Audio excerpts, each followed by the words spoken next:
Hey everyone, I hope your tanks are doing well, or if you haven't started yours yet, hopefully you learn a lot and are able to take away some stuff and save some money and save a lot of time and stress that I unfortunately had to go through.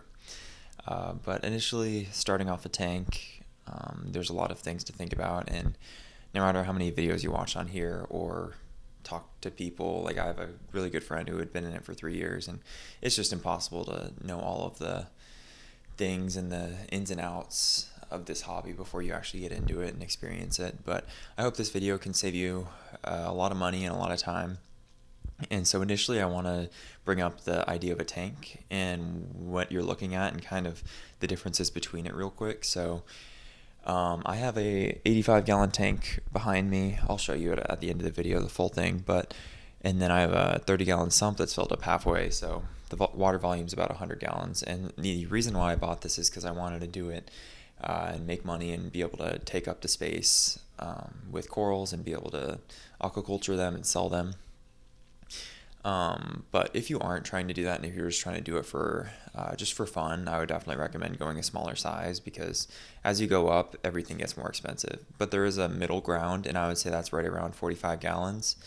And I've talked to a bunch of different people and have a bunch of different friends with different sizes, and 45 gallons seems to be the happy medium, where it's big, but it's not too big to where it's not going to fit in a room. You don't have to start thinking about, oh, is the flooring going to cave from under the tank?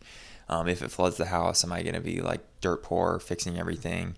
But it also is big enough to where if something happens, if a fish dies, or if a coral dies, or if a disease gets spread, or something happened, I could talk for an hour about everything that could happen, right? But if anything happens in the tank, it's going to be a lot less severe the more gallons that are in the tank. So at the 45-gallon range, you're able to still have the stability that a big tank has without going lower. And if you can't afford it, or if you don't have room, I would still say totally get into the hobby. Get like a 20-gallon, 25-gallon tank, and you'll still have a great time. It just takes a lot more precision. And so I would say right around a 45-gallon tank is ideal. But I mean, as you get in, everyone always wants to get bigger and bigger. So for me, I just got the biggest that I thought would be reasonable for the time. And yeah, I mean, I'm 8 months in, and this is way too much space for me still. So still got a while longer. So I would totally recommend everyone to not do what I did. Because unless you're Superman, or unless you're someone living in the same house as you has done it forever, you're going to run into problems and run out of money or whatever it is, and you're just not going to be able to do everything you thought you'd be able to do. But next up is phosphates, and so that is the big thing that I've dealt with this system is phosphates. And so what I encourage you to do is to make sure you know someone who has good live rock, and live rock is just rock that has been in a system running for more than, I would say, 2 to 3 years is like a minimum, I would say, to seed your tank with. And so I would say definitely find someone, and if you don't know anyone, then look on the forums. There's tons of reef and saltwater aquarium forums online, or if you're in a semi-big city, you can go to a Facebook group and ask around, because there's often a lot of people who give you a really good deal on theirs or give you some ideas. And I know there's people online that sell it too. I personally don't know anyone who's bought online live rock, but I would definitely say to buy seeded live rock versus starting your tank up with the bottled bacteria. I know people who have done it, and it just seems like there's a tank cycle is slower. And if you don't know about the tank cycle, I'm not going to talk about it in this video, but definitely go look into that, because that's something important to note. But find someone with good live rock that doesn't have a bunch of bad bacteria, and the tank you're taking it from, if the person is local to you, look at their tank. See, are they growing expensive coral in there? Do their fish look happy? Is there algae everywhere, or is it kind of subsided? Like, does it look like a happy tank? Everything's going to have algae, right? No tank is going to be like perfectly clear, and if it is, that's probably a new tank. But there's a happy medium. Like, if there's hair algae everywhere, if there's dinos everywhere, then definitely maybe look somewhere else. But along with that, obviously you can't just have one piece of rock. You need more surface area than that. And I know sand is a big way to do that. You can get a lot of biofiltration and a lot of surface area of bacteria homes with sand, but personally I cannot speak on that, as I have a bare bottom tank. But for me, I just used a lot of rock, and so under my tank I have a sump full of rock, and then I also have some rock on the top as well. And what I would say with that is either buy completely dry rock, if that's even possible, like with where you're at and who you know, or I would say to do your extreme diligence in cleaning it. If you're buying dry rock, not live rock is it's coming straight out of the water. It's you're keeping alive as much bacteria as you can. You have towels over it. You have it in a bucket. You're bringing it in and putting it immediately into your tank. That's live rock. If it is dry rock, if it was taken out of a tank and then left in their garage for a year, or it can literally be 2 days. That's enough time for everything to die out. Then that thing is going to be full. That rock or sand or whatever it is going to be full of phosphates that are just going to be leaching into your system nonstop. And that's what I had to deal with the last 6 months, just nonstop phosphates building up in my tank. And I've spent hundreds and hundreds of dollars keeping those phosphates down, and I've lost many different corals because of the phosphate swings, because they can handle a lot, but it gets to a point where they just can't take it any longer. So I would definitely say pay attention to where you're getting it, and if you do get dry rock that has dead organisms in it, I would strictly say to soak it in all of the solutions that you find online. I know vinegar is really good, citric acid can work, and then also look through it, see if there's any dead like crabs or worms or anything, starfish. There's so many things that can be hiding in those rocks, and go through, try to scrub them out or take some tweezers, get them out, because every little thing you take out is going to benefit you in the long run, and it's going to save you a lot of money and a lot of time.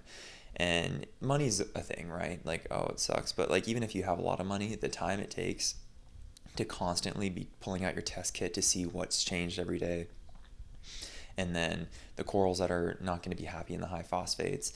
And so even if you can keep them down, let's say perfect world, you have all of the money, you buy GFO, which is a good way to absorb the phosphates, you're doing water changes a lot, which is a good way to take out the dirty water, right?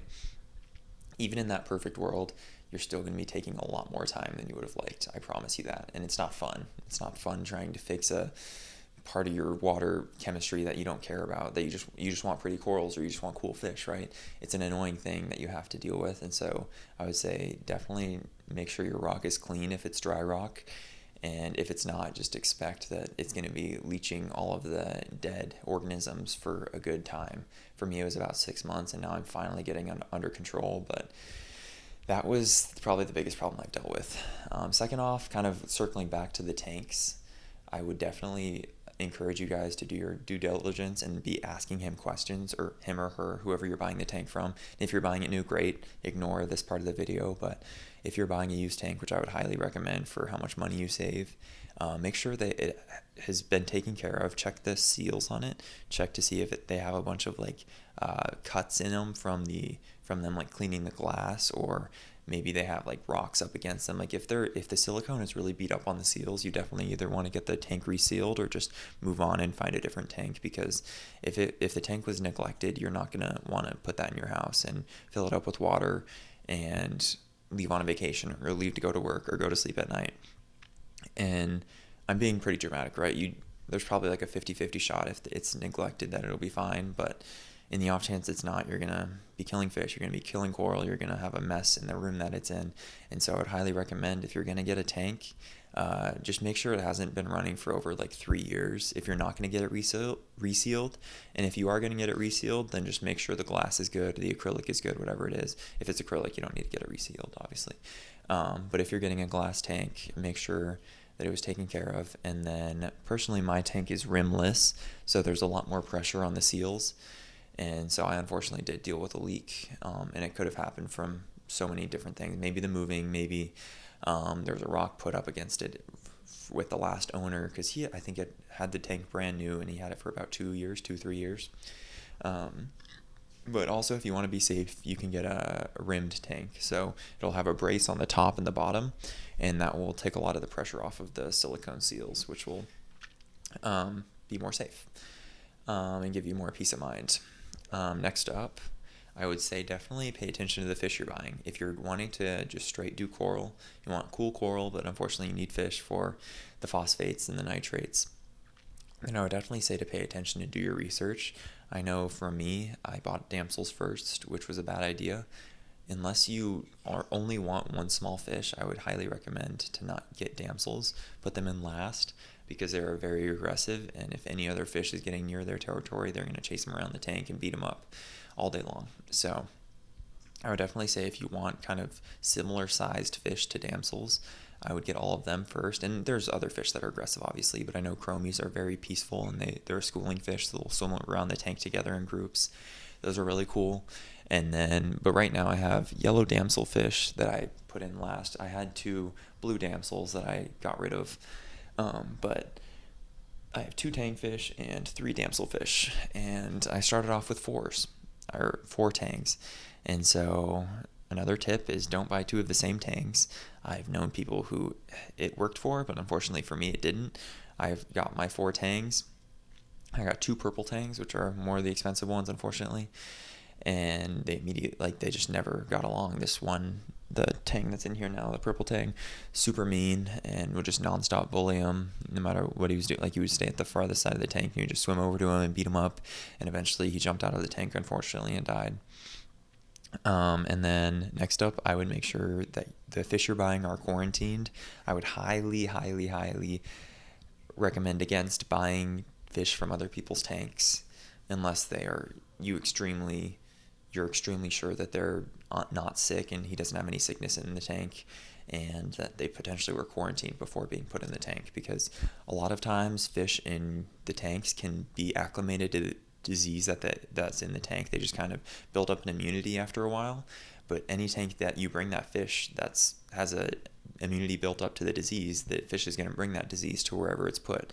And so if you bring that fish into your tank, it could nuke your whole population of fish and kill everything, or cost you a ton of money and a ton of time to take that disease out of your tank. And it's really, really annoying to have it. I promise you that. I lost a powder blue tang, and I also lost a clownfish that I had, a Picasso clownfish, to itch recently. And so this tank right now, I'm never going to sell any of these fish to anyone, because these 2 tangs and all these damsels were able to survive the outbreak. But I guarantee you they are carriers currently, and there's disease in this tank. And so I'm not going to be adding any fish anytime soon.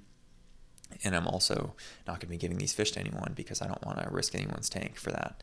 And so I would recommend you buy captive bred fish, because they're a lot less likely to have diseases. And then I would also recommend you to buy, like for tangs, for example, like you can't get those captive bred. I would recommend you buying them from a wholesaler or a fish supplier. Like I know one in Houston that quarantines those fish and makes sure they're eating and healthy before he sells them to anyone. But I think I've gone over the amount of time I wanted to spend on this video to begin with. But hope you guys liked it, and if you did, feel free to let me know in the comments, and I can definitely talk all day about this. But thanks for watching, and see you next time.